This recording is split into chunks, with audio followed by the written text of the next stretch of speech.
Picture this. It is somewhere around 2 in the morning. The fire has burned down to a low, steady glow.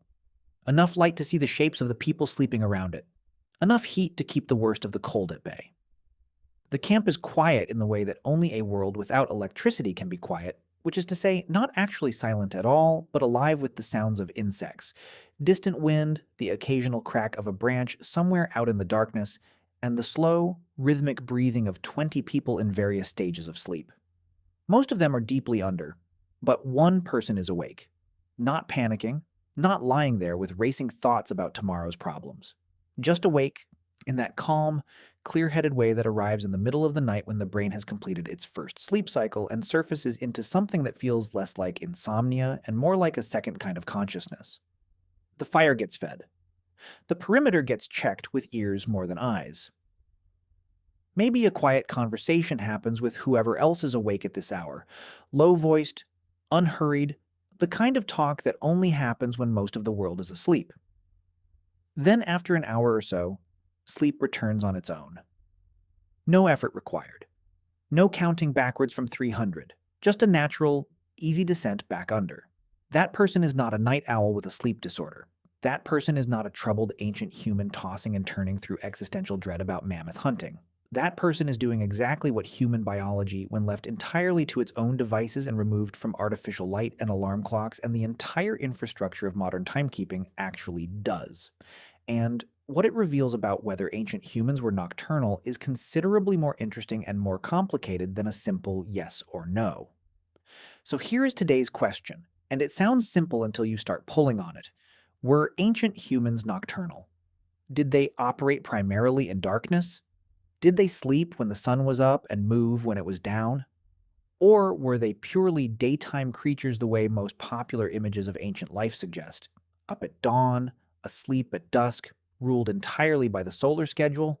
And if neither of those is quite right, then what was ancient human sleep actually like? And why does it matter so much to understand it? Because it turns out this question opens a door into some of the most fascinating and surprisingly personal territory in the entire study of ancient human behavior. It touches on predator dynamics, fire ecology, social structure, brain function, and the uncomfortable possibility that the sleep most modern people experience, the consolidated, alarm clock-terminated, artificial light-disrupted block that passes for rest in contemporary life, is not the biological default at all. It is instead a very recent invention that may be doing considerable damage to the species that adopted it. Buckle in. This one goes places. Start with the baseline question of where ancient humans sat in the predator-prey landscape, because this is the foundation everything else rests on. Ancient humans were not apex predators in the simple, uncomplicated sense the term implies today. For most of human evolutionary history, spanning millions of years before the relatively recent development of sophisticated weapons and coordinated group hunting strategies, ancient humans occupied a more complicated position in the food web. They were hunters, yes, but they were also prey.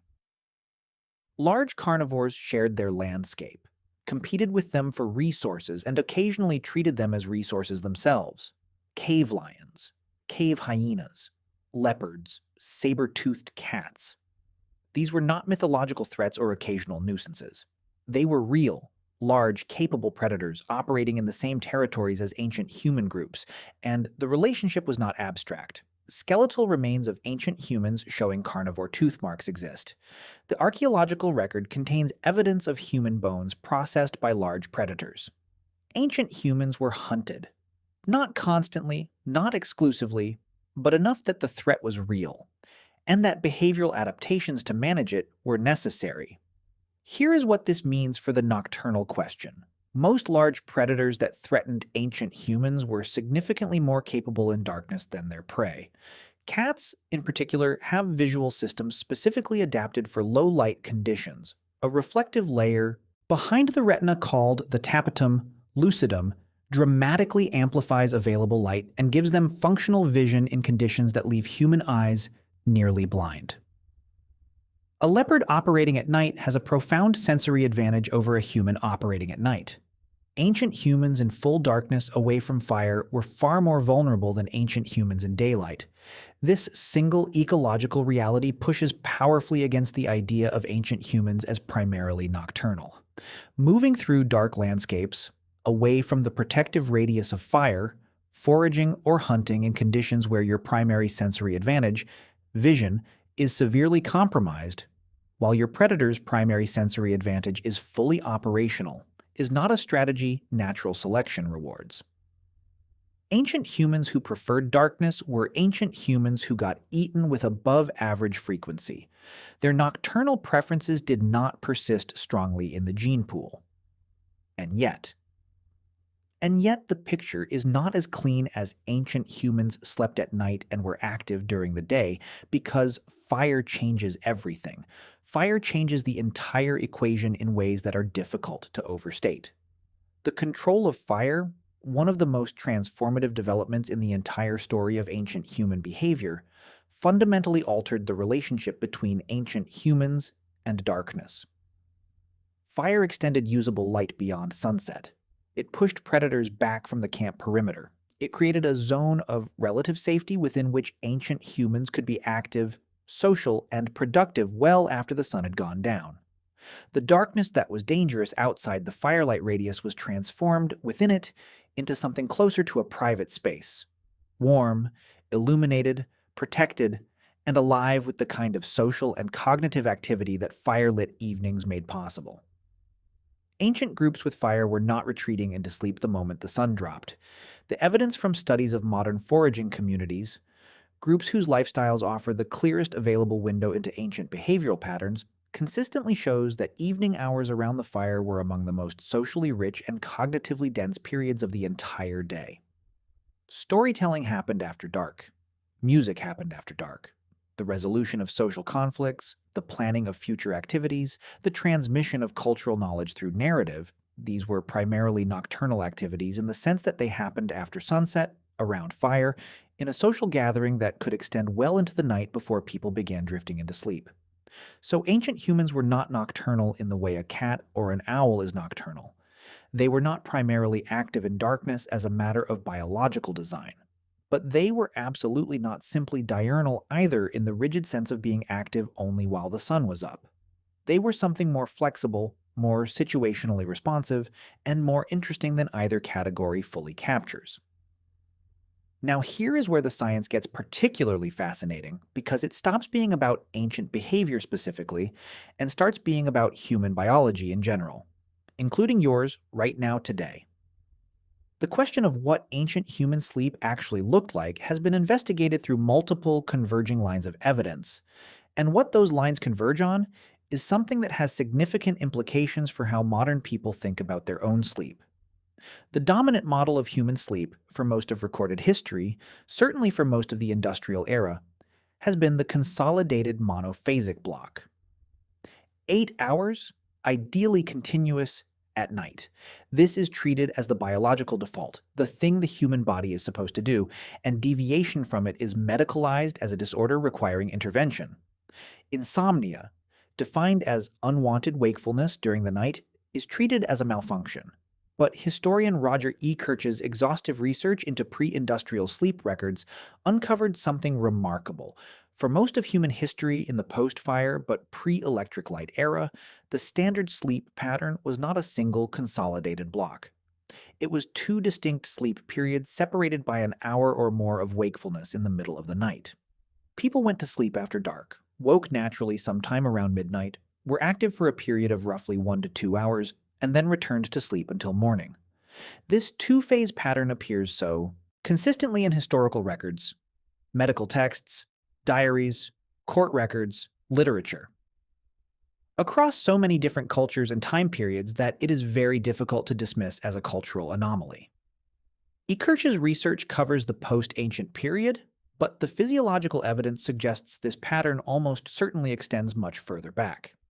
Studies placing volunteers in environments without artificial light, where the only illumination available matches what fire would have provided in ancient settings, found that participants spontaneously developed a biphasic sleep pattern within weeks. The consolidated 8-hour block disappeared. In its place came a first sleep of roughly 4 hours, a waking period of 1 to 2 hours of calm alertness, and a second sleep extending until natural morning light prompted waking. By the way, if you want to go even deeper into the secret lives of ancient humans, I just launched a full course called The Secret Lives of Ancient Humans. 10 modules, 3+ hours of content covering everything we never talk about on YouTube. What they feared, how they communicated, what hunted them, and much more. Plus an exclusive PDF guide included. Link in the description. See you inside. Participants reported that the waking period felt natural and even pleasant, not distressing the way middle-of-the-night insomnia feels in a modern context, but calm, reflective, and comfortable. The physiological mechanism underlying this is not mysterious. Human sleep architecture involves distinct stages cycling through the night, and the boundary between the first and second major sleep cycles, occurring roughly 4 hours after sleep onset, appears to be a natural point of arousal that electric light suppresses into unconsciousness, but that, in its absence, allows the brain to surface into wakefulness. Ancient humans almost certainly experienced this surfacing as normal and unremarkable. The wakefulness in the middle of the night was not a problem, it was a feature, and ancient groups used it. The middle-of-the-night waking period served functions that daylight hours could not. Fire maintenance, the most immediate and critical overnight task, happened during this window. Watch duty, monitoring the camp perimeter for predator activity, was performed most alertly by someone in this naturally wakeful state rather than someone fighting through sleep deprivation. Quiet social interaction happened. The kind of low-stakes, unhurried conversation that the stillness of deep night makes uniquely possible.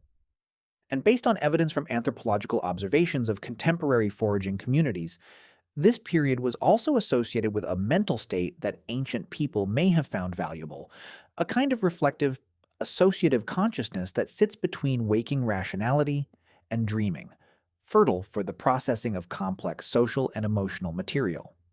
Some researchers have proposed that this specific mental state, accessible most easily during the middle-of-the-night waking period, may have been the context for some forms of ancient spiritual and creative experience. The boundary between waking and dreaming is physiologically thinnest at this point in the sleep cycle. Vivid hypnagogic experiences, the intense imagery that occurs at the edges of sleep, are most accessible during transitions into and out of this period. Whether ancient humans interpreted these experiences in ways that fed into ritual, art, or spiritual belief is impossible to confirm from the archaeological record alone. But the physiological conditions that would support such experiences were consistently present in the middle-of-the-night waking period that was standard in ancient sleep architecture. Now address a specific scenario that makes the nocturnal question more concrete and interesting. What happened on nights when conditions demanded outdoor activity after dark? Because there were absolutely such nights. Hunters tracking wounded prey that had fled into darkness. Groups relocating camp under cover of night to avoid predators, or rival groups that had been observed in the area. Water gathering at night during seasons when daytime temperatures made travel dangerous. Ancient humans were not categorically confined to camp after sunset. They operated in darkness when they had to, and when they did, fire was the technology that made it survivable. Torches, branches from the fire carried into the surrounding darkness, extended the protective and illuminating radius of fire into the landscape. The use of torches by ancient humans is not speculative. Archaeological evidence from cave sites includes burned torch remnants, areas where torches appear to have been propped against walls to illuminate work areas. And in some cases, the movement patterns of torch use can be reconstructed from the distribution of charred material through cave passages. Ancient humans who entered the deep, dark passages of cave systems did so with light sources that they managed, replaced, and carried with considerable skill. This capacity for fire-assisted nocturnal activity is directly relevant to one of the most discussed mysteries in ancient human behavior, the cave art. The famous painted chambers of sites across Europe are located in depths that receive no natural light whatsoever. Producing the art, the careful observation and rendering of animal forms, the mixing and application of pigments, the use of cave contours to create three-dimensional effects, required sustained illumination over extended periods. Fat-burning lamps found at these sites, small stone dishes with evidence of animal fat residue and plant fiber wicking provided the light source. Ancient artists working in these chambers were operating in total artificial light conditions, managing their illumination technology while simultaneously executing artwork of remarkable sophistication. Whether this happened primarily at night in any meaningful sense, whether the artists entered the caves at night versus during the day, whether darkness above ground was associated with work below ground, cannot be determined. But it demonstrates that ancient humans had developed a robust technical relationship with artificial light that allowed extended skilled activity in complete natural darkness. The nocturnal threshold that their predator-prey ecology placed on outdoor activity did not apply inside illuminated spaces. Seasonal variation added enormous complexity to whatever baseline sleep pattern ancient groups maintained. At high latitudes during summer, the sun barely set at all. Darkness might last only 4 or 5 hours at the peak of summer, and ancient groups in these environments had to navigate the social and physiological dimensions of near-continuous daylight. Evidence from contemporary populations living at high latitudes without artificial light suggests that summer sleep in these conditions is lighter, more fragmented, and distributed differently across the day-night cycle than winter sleep, with more rest taken during the brief dark hours and napping integrated into daytime activity in ways that compensate for shortened nighttime sleep. Winter at high latitudes presented the opposite challenge. 16 or more hours of darkness, temperatures that made outdoor activity dangerous or impossible for extended periods, and food availability patterns that shaped activity around the brief daylight windows when hunting and foraging were viable. Ancient groups in northern environments during deep winter were not active through all 16 hours of darkness. The majority of those dark hours were spent in sleep, rest, low-energy social activity around the fire, and the kind of craft work, tool production, hide working, ornament making that could be performed in firelight without requiring outdoor movement. This means the sleep behavior of ancient humans was not a fixed biological constant, but a seasonally adaptive pattern that shifted significantly with latitude and time of year. Summer in the high north meant short, light nights and dispersed sleep. Winter in the high north meant long, dark periods with extended sleep and rest. Ancient groups in equatorial regions experienced a much more stable day-night cycle and likely maintained more consistent sleep patterns year-round. The biological flexibility to adapt sleep architecture to dramatically different environmental conditions was not a cultural achievement. It was a physiological capacity that ancient humans possessed and exercised routinely.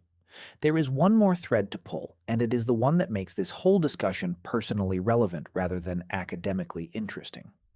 The modern human sleep experience, the thing most people living in technologically developed societies experience as normal, is the product of a series of historical disruptions to ancient sleep architecture that began with artificial light and accelerated dramatically with electric illumination, alarm clocks, caffeine as a daily pharmaceutical, and the optimization of human schedules around industrial rather than biological rhythms. The consolidated 8-hour sleep block that modern medicine prescribes is not the biological default. It is an artifact of artificial light suppressing the natural, midnight arousal point, extended working schedules demanding earlier rising and later sleeping, and the cultural normalization of ignoring the body's actual sleep signals in favor of clock-driven schedules. The epidemic of insomnia that characterizes contemporary developed societies, the millions of people lying awake in the middle of the night, distressed by their inability to maintain continuous sleep, may be, in significant part, the result of ancient biphasic sleep architecture colliding with a modern environment that has no accommodation for the naturally wakeful middle-of-the-night period. People waking at 2 in the morning and feeling calm and alert are not malfunctioning. They are, in a very real sense, doing something ancient, something their biology has been doing for hundreds of thousands of years. The problem is not the waking. The problem is the alarm clock set for 6 that makes the waking feel like a catastrophe instead of a natural interlude. Ancient humans were not nocturnal. They were not creatures of the dark, hunting and moving primarily after sunset, sleeping through the days. The predator landscape alone made that an evolutionary dead end. But they were far from the rigidly diurnal, sun-up-to-sundown sleepers that the simplified version of ancient life implies either. They were something more nuanced, Biphasic sleepers who used evening firelight for rich social and cultural activity woke naturally in the middle of the night for fire maintenance, watch duty, and quiet reflection, and shaped their entire sleep architecture around seasonal variation, environmental conditions, and the practical demands of daily survival in ways that were flexible, responsive, and sophisticated. Their relationship with darkness was not one of fear and avoidance, though darkness away from fire carried real danger. It was one of managed familiarity, a recognition that night had its own rhythms, its own uses, its own particular quality of social and mental life that was different from day but not lesser than it. The fire made that possible. The fire was the technology that transformed the ancient night from a zone of pure vulnerability into a space that ancient humans could inhabit, use, and, in some respects, prefer. Every story told after dark, every tool repaired by firelight, every quiet conversation in the middle of the night waking period, every child soothed back to sleep by the sound of adult voices murmuring nearby. All of it happened in the darkness that fire had claimed for human use. That is a legacy worth sitting with. The next time you wake up at 2 in the morning, calm and clear-headed, and lie there wondering what is wrong with you. Nothing is wrong with you. You are, in that moment, doing something ancient humans did every single night. Your biology is working exactly as it was designed to work, in a world that has simply forgotten what normal looks like.